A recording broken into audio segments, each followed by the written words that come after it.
Gold, trusted gold buyers. మీరు తాకట్టు పెట్టిన బంగారాన్ని విడిపించి ఈ రోజు ఉన్న మార్కెట్ ధరకు కొనబడను. వాచ్ కొనిచ్చిన లాస్ట్ లాస్ట్ బర్త్డే.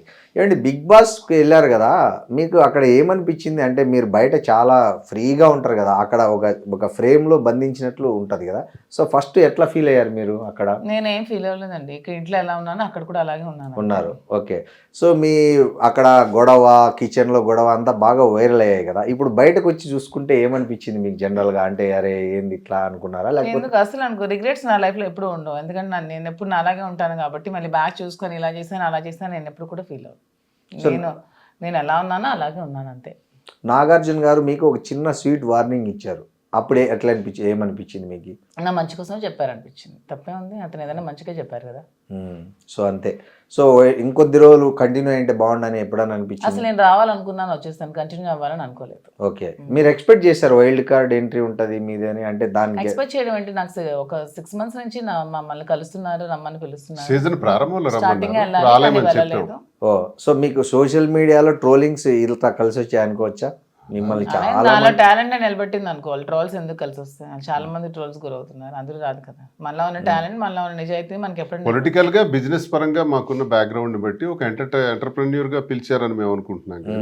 ఎవడో చేతగానోళ్ళు, అర్హత లేనోళ్ళు, అవకాశం రానోళ్ళు, ప్రయత్నించిన ఆ స్థాయి రానోళ్ళు ఏదో విమర్శిస్తారు. ఇప్పుడు మాదిరి ఉన్నారు. రాజకీయంగా ఒకవైపు తన పాత్ర పోషిస్తుంటుంది నా కోసం. ఎలాగంటే రోజుకు 50 మందికి 100 మందికి భోజనాలు, సహాయ సహకారాలు, రోజుకు నెలకు 3 లక్షలైనా సరే పేద ప్రజల కోసం మా సంపాదనలో స్పేర్ చేయటం. ట్రస్ట్ ద్వారానా లేకపోతే? మా ట్రస్ట్ కూడా ఉంది, తయారవుతుంది, మా పేరుని పంపిస్తాం. అవన్నీ తన దగ్గరుండి ఆ బాధ్యతలు వహిస్తుంది. అలాగే ఎంటర్ప్రెన్యూర్గా కూడా ఒక 100 మంది ఆమె జీతాలు ఇస్తూ బ్రతుకుతారు. అక్కడ ఇంట్లోను టెక్కల్లోను అంతా కలిపి 100 మందికి జీతాలు ఇస్తున్నారు. ఇవన్నీ కారణాలు బిగ్ బాస్కి వెళ్ళడానికి. అంతేగాని ట్రోల్ అయినంత మాత్రం ట్రోల్ చాలా మందికి అవుతుంది. ట్రోలర్స్ ఎంతో మంది జీవితాలు రోడ్డున పడేవాళ్ళ జీవితాలు, చంపేసిన వాడు, చంపబడిన వాళ్ళు, ఎన్నో రకాల కథలతో మనం సోషల్ మీడియాలో చూస్తున్నాం. అందరూ బిగ్ బాస్లోకి రావట్లేదు. ఒక క్రెడిబిలిటీ ఉండాలి, ఒక దమ్ము ఉండాలి, వాయిస్ ఉండాలి. ఆ వాయిస్ ఎదుర్కొన్నారు, అవి చూసారు వాళ్ళు. సమాజంలో ఒక నిర్ణయం తీసుకున్నాం మేము. ఆ నిర్ణయం సమాజం దృష్ట్యా తప్పవచ్చు, తప్పైనా మాకు తప్పలేదు. ఆ తప్పలేని నిర్ణయాన్ని తీసుకుని ఎలా ముందుకు వెళ్తున్నాం అన్నది మా రోల్.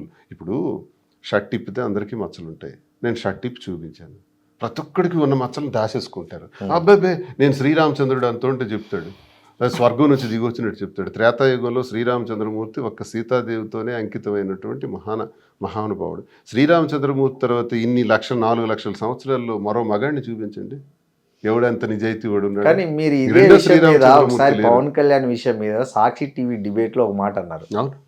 పవన్ కళ్యాణ్ తప్పు చేస్తున్నాడు, భార్యను వండుకొని ఇంకా ఇట్లా వేరే స్త్రీల వైపు చూడడం తప్పు. హిందూ మతంలో ఒక ధర్మం ఉంది, ఒక ఆచారం ఉంది, ఒక పద్ధతి ఉంది అని. సో మీకు ఈ సిచ్యుయేషన్ అలా వచ్చినప్పుడు ఎట్లా ఫీల్ అయ్యారు? ఆ మాట అంటే నేను అప్పుడున్న పరిస్థితులను బట్టి మా కొన్ని డైరెక్షన్స్ బట్టి ఆ రకంగా మాట్లాడాల్సి వచ్చింది. కానీ ఆయనకున్న పరిస్థితులు, ఆయనకున్న ఇబ్బందులు నేను చాలాసార్లు చెప్పాను. ఆ రకంగా నేను అప్పుడు మాట్లాడకపోవాల్సింది.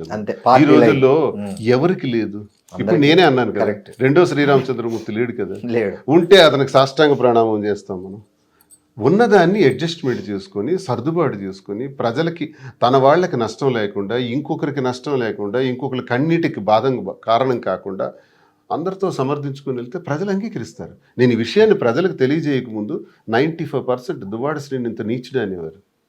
ఈ మా విషయాన్ని గొడవ అవుతున్నప్పుడు ఘోరంగా ఆ విషయాన్ని ప్రజలకి మీ ద్వారా, మీడియా ద్వారా నేను స్పష్టంగా తెలియజేసిన తర్వాత ఈరోజు 60-70% పాజిటివిటీలోకి వచ్చాం.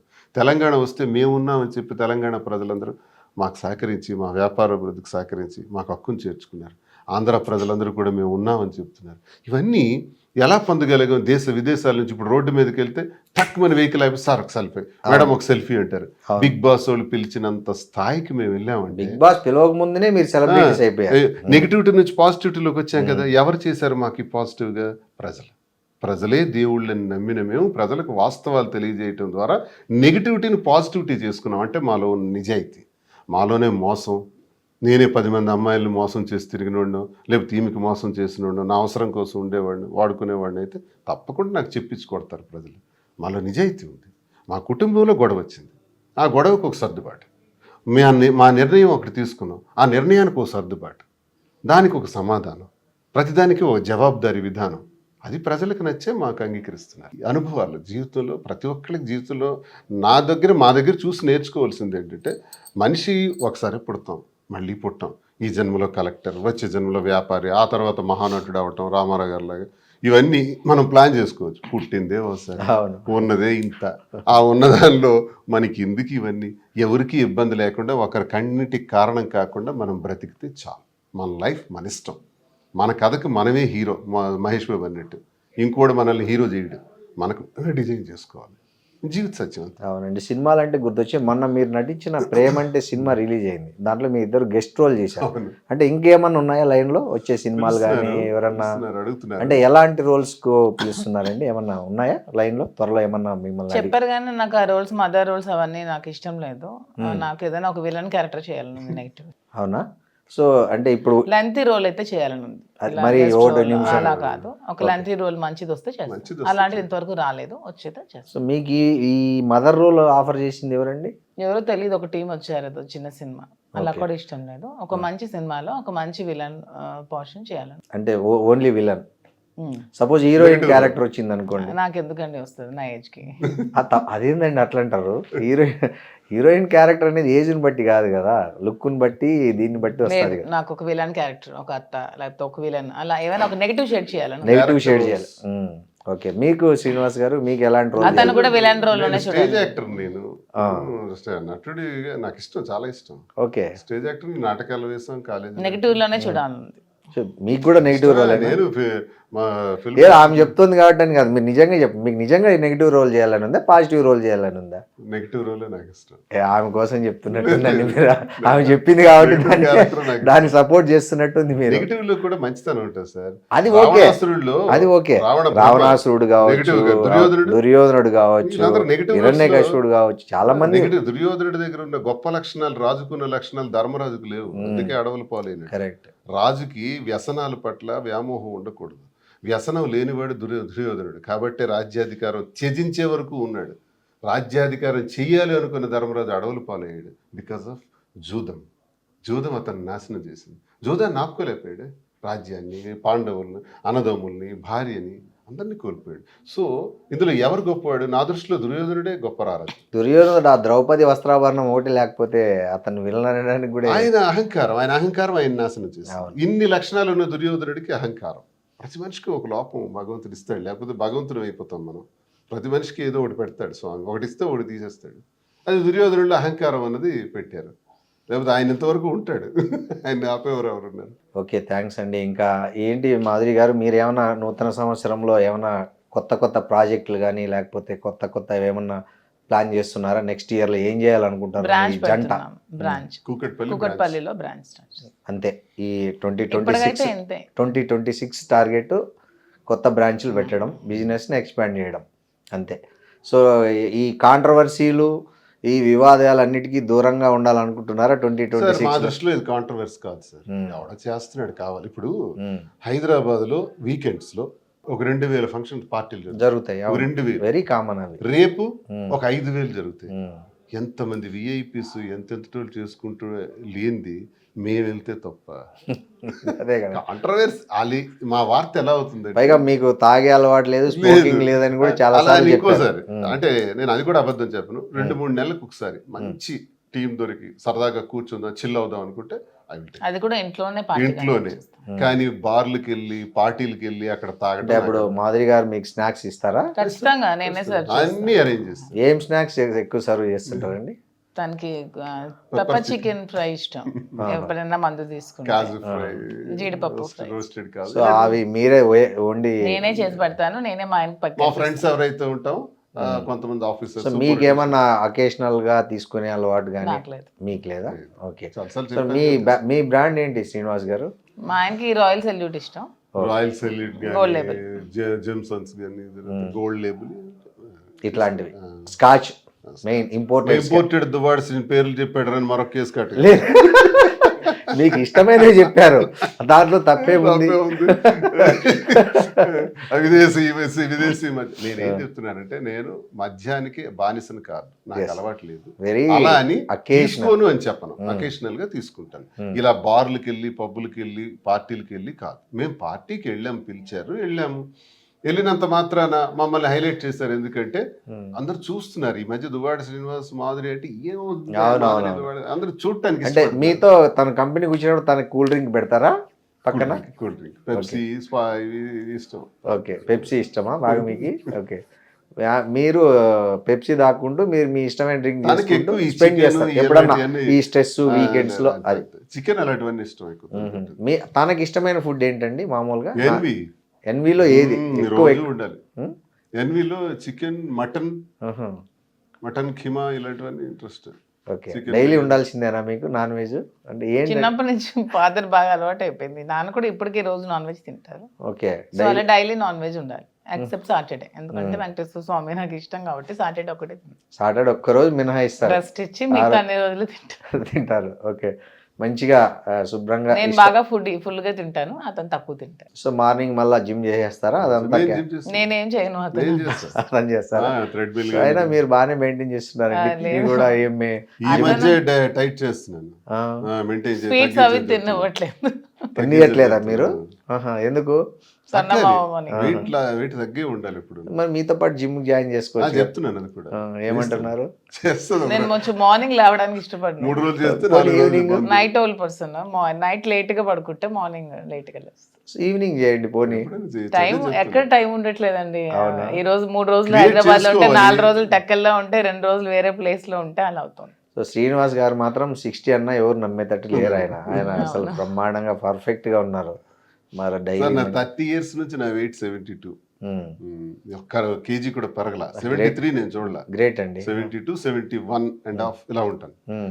అన్ని తింటాం కానీ లిమిటెడ్ గా తింటాను. ఇతను అన్ని తింటారు, స్వీట్స్ అన్ని తింటారు, నాన్ వెజ్. మిమ్మల్ని తినద్దనడం కరెక్ట్ కాదు కదా. పాపం తన ముందు తిని తినొచ్చు. 37 అంటే నేను ఎక్కువ, అతను ఒక స్వీట్ తినాక నేను ఒక 5 స్వీట్స్ తింటాను. అది ఓకే. రాను రాను తగ్గించాలి. 40 వచ్చినప్పటికీ మనం కొంచెం జాగ్రత్తలు పడాలని చెప్తాను. సార్ మీకు ఈ చాలా స్పెషాలిటీ మీ నామం బొట్టు అసలు ఏంటి? అది ఎట్లా అలవాటైంది మీకు? అమ్మవారి బొట్టు ఇది. నేను ఒకసారి దర్శనానికి వెళ్ళాను మధురైకి, మధుర మీనాక్షిది. దర్శనం సరిగ్గా జరగలేదు, అలా నిల్చున్నాను. ఒక ప్రీస్ట్ వచ్చారు, ఆయన పంతులు గారు వచ్చి వాంగ అని పిలిచారు. దర్శనం మళ్ళీ చేస్తాము రండి అని అన్నారు. అని లోపలికి తీసుకెళ్ళి అమ్మవారి దగ్గరికి తీసుకెళ్ళి అమ్మవారికి పూజ చేయించి అమ్మవారి ఒళ్ళో ఉన్న దండ తీసి నా మెడలో వేసి ఇది ఇచ్చారు, బొట్టు ఇచ్చారు. ఈ బొట్టు ఎప్పుడు పెట్టుకొని పెట్టారు. ఆ బొట్టు రాత్రి వరకు తీలా నేను. ఎందుకో నాకు ఒక వైబ్. ఆ బొట్టు రేపు 2వ రోజు పెడతాను, 3వ రోజు పెడతాను. అలాగా బొట్టు అది సంపెంగ, ఎండిపోయిన సంపెంగ ఫ్లవర్ తో చేస్తారు. అది ఇంకెక్కడా దొరకదు, ఒక్క మధురైలోనే దొరుకుతుంది. నేను అక్కడ నుంచి రప్పిస్తా. ఇది దీనికి ఫ్లవర్ కూడా మంచి స్మెల్ ఉంటుంది. ఇది మామూలు కుంకుమ కాదు. ఇది ఆ సంపెంగ ఫ్లవర్స్ ని, ఆ లీవ్స్ ని బాగా డ్రై చేసి పౌడర్ చేసి ఆ ఫ్లవర్ తో తయారు చేస్తారు. అదే పెడతాను. అది పెట్టి బయటకు వస్తారు డైలీ. సో 30 ఏళ్ళ నుంచి ఇది మీరు. అది నాకు ఒక శక్తిని ఇస్తుంది అంతే. లేదు 15 years అయింది బొట్టు. 15 years. నేను 2012-13 నుంచి పెట్టాను. సో మీకు ఫస్ట్ ఆ బొట్టు గిట్టు పెట్టుకున్నప్పుడు శ్రీనివాస్ గారు అంతకుముందు అది షేవ్, క్లీన్ షేవ్, అంటే ఇష్టం ఉండదు. మీసాలు ఇవన్నీ తీసేసి క్లీన్. సో ఆమె కోసమే గడ్డం పెంచుతున్నారా? లేదు, ఈ గడ్డం కూడా ఒక 7-8 సంవత్సరాలు ఈ మోడలింగ్, ఈ ట్రిమ్మింగ్ అంతా తను చేసి. మీకు మొత్తం మీ ఇవన్నీ చేసేసి అపియరెన్స్ మొత్తం తనదే క్రెడిట్. అంటే ముందు హెయిర్ మధ్యలో దూకునే వాళ్ళం, ఇష్టం లేక అంతే మార్చేస్తాం. సో ఆ హెయిర్ స్టైల్ కూడా మీ చాయిస్. ఈ వీక్ కట్ ఇవన్నీ తనే చేస్తుంది. ఓకే బాగుందండి. మీకు అసలు మీ ప్రేమ జంట అసలు హ్యాపీగా ఒకరి మంచి చెడులు ఒకరు చూసుకుంటూ, కొత్త పెళ్ళైన జంటలు కదా, ఎలా ఒకరి పట్ల ఒకరు అఫెక్షన్, కన్సర్న్. ప్రేమ సార్ ఎప్పుడు పెళ్ళి అయింది, ఎన్నాళ్ళు అయింది, ఎలా అయింది కదా, ప్రేమ, ఆప్యాయత. ఇదే చాలామంది జీవితంలో కరువు అయిపోతుంది. చాలామంది మహిళల్లో కూడా కరువు అయినప్పుడు సూసైడల్ సిచ్యువేషన్కి వస్తారు, తప్పు. అలాగే జెంట్స్ కూడా చాలామంది ఇబ్బందులు పడేవాళ్ళు ఉన్నారు. వాళ్ళు కూడా నరక యాతన అనుభవిస్తారు, జబ్బులు తెచ్చుకుంటారు, అనారోగ్య పాలవుతారు. అందరికీ ఇలా చేయమని నేను అన్ను, కానీ లైఫ్లో సర్దుబాట్లు జాగ్రత్త చేసుకొని లైఫ్ని అడ్జస్ట్ చేసుకొని బ్యాలెన్స్ చేసుకుంటూ వెళ్ళాలి. జీవితం చిన్నది, ఆ చిన్నదాన్ని ఇలాంటి గొడవలు పెట్టుకోకుండా ప్రేమతో ఉండాలి. పెళ్ళైన వాళ్ళు కూడా ప్రేమతో భార్యాభర్తలు ఉండాలి. ఒకవేళ ఇలా జరిగితే మాలాంటి పరిస్థితులు వస్తే ఇలా కూడా ఉండొచ్చు అన్నది మీరు బెస్ట్ ఎగ్జాంపుల్గా నిలిచారు. అట్లా ఉండి సెకండ్ ఇన్నింగ్స్ను కూడా చాలా సక్సెస్ఫుల్గా లీడ్ చేయొచ్చు అనే దానికి మీ ఇద్దరు ఒక తెలుగు రాష్ట్రాల్లో ఒక ట్రెండ్ క్రియేట్ చేసి దీన్ని అపహాస్యం చేసేవాడు, దీన్ని అసలు రాంగ్ వేలో అర్థం చేసుకునేవాడు, మాకు ఇది ఇన్ఫాక్చుయేషన్ అని, ఆకర్షణ అని ఇలాగ కామెంట్స్ పెట్టేవాడు. నాకు అర్థం కాదు. మీ స్టార్టింగ్ డేస్ లో విపరీతంగా ట్రోల్ చేసి బ్యాడ్ కామెంట్స్ పెట్టేవాళ్ళు కదా, అప్పుడు 95% మీకు చాలా స్ట్రెస్ వచ్చింటది కదండి. అప్పుడు ఎందుకు రాదండి? అప్పుడు ఎవరు మిమ్మల్ని కన్సోల్, ఆయన ఎలా కన్సోల్ చేసేవాళ్ళు మిమ్మల్ని? ధైర్యం చెప్పేవాళ్ళు నాకు. ఇవి మామూలే ఇట్లంతా పట్టి. నాకు ఇలా స్టార్టింగ్ లో నేను స్ట్రెస్ కి ఇలా ఉన్నప్పుడు నాకు మన సీఎం జయలలిత స్టోరీస్ అవన్నీ చెప్పేవాళ్ళు. ఎన్నో అవమానాలను ఎదుర్కొని తను అలా వచ్చింది చేసిందని మంచి ఇన్స్పిరేషనల్ స్టోరీస్ అన్ని చెప్పేవాళ్ళు. నన్ను చాలా స్ట్రాంగ్ చేస్తారు. సో అట్లా మీరు దాన్ని ఓవర్కమ్ అయ్యారు ఆ స్ట్రెస్. 100%. సో బాగుంది మీ కథ. థ్యాంక్